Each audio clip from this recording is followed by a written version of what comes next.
Hello guys, welcome back to ComicBookCafe. Today we are reviewing the all-new, all-different Avengers number 7, a Standoff tie-in book. So we start this issue off basically with Jane, aka Thor, and then Sam, used to be the Falcon, now he's Captain America.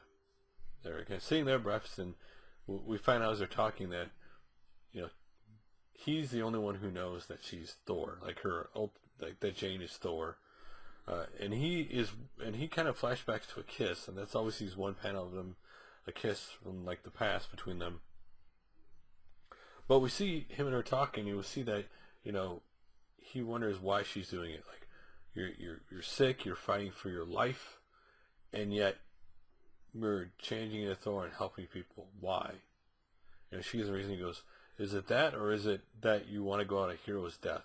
Like, because you're dying, and he wonders which is, she's like, why do you care? He goes, because you're my friend. That's what he tells her. And then we go to Miss Khan in her classroom, and her teacher, I guess is now a regular teacher, tells her to write the stuff up, and she looks at the teacher, and she sees Vision, and they get a break, and she goes up on the roof, and Vision shows up, and he's, since he says, you're not been around as long as I have, I'm trying to help out, and she gives him these glasses that makes her,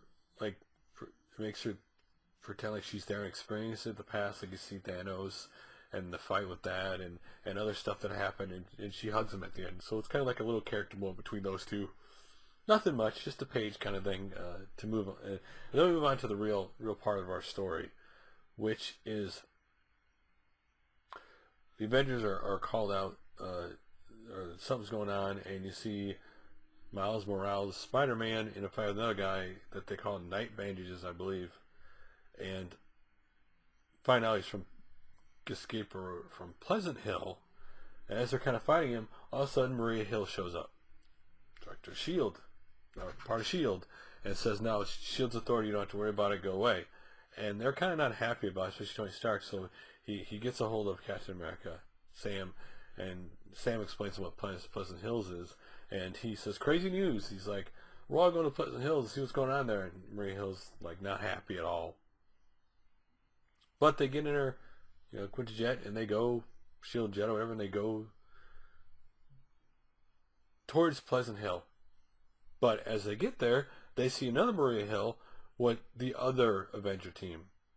The one with, Cable and Deadpool and Quicksilver and that team. And so what Maria Hill decides to do is, she sees her clone, she shoots at the people on the ground, causing essentially a fight between the two groups of Avengers. Rogue, he comes in the jet and tries to fight him and everything.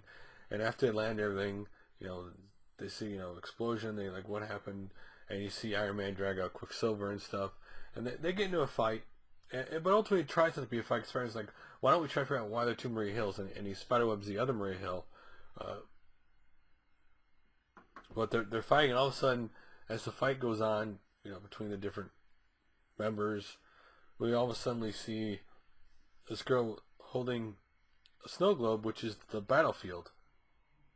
And then all of a sudden we see Tony Stark as a mechanic, and Miles Morales trying to help him. They have a little conversation, and then at the very end we see Pleasant Hill was the population, I think it's whatever 07 changed to whatever 20. So they're in Pleasant Hill, but clearly they don't remember who they are. They know their real names, but I don't think they remember who they are. So again, this was I guess kind of a setup book in a way, because there was stuff that happened, but not a lot to talk about, right? These are one of the issues that you will forget when you read it. Yeah, Cable was there. Yeah, Deadpool was there. Yeah, Quicksilver. Yes, Miles Morales, Spider-Man stuff. But it was an issue you're probably gonna easily forget, because it was just a setup to get both teams together. Now they're in Pleasant Hill. Now they don't remember who they are. Where are we going from here? I don't know. I mean, I guess you're going to slowly see them try to finally remember who they are and try to get out, I guess, of Pleasant Hill. Again, because no one's supposed to know it exists. It's basically a place for criminals that is like a small town community for them. So it's a prison sentence, but not. And so, again, this was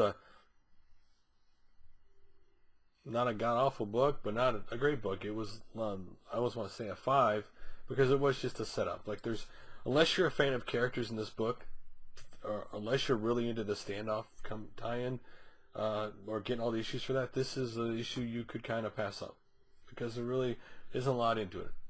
Really a lot that happens, truthfully.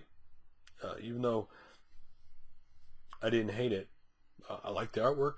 Artwork was pretty cool, but that's all it really was. What do you guys think of this issue? Did you like it? Not like it? How are you liking the Avenger books so far? The ones since Secret Wars. Are you kind of liking it? Or are you thinking the teams are eh? Again, I don't hate this team or anything. It was an alright book. We'll just have to see where it goes from here.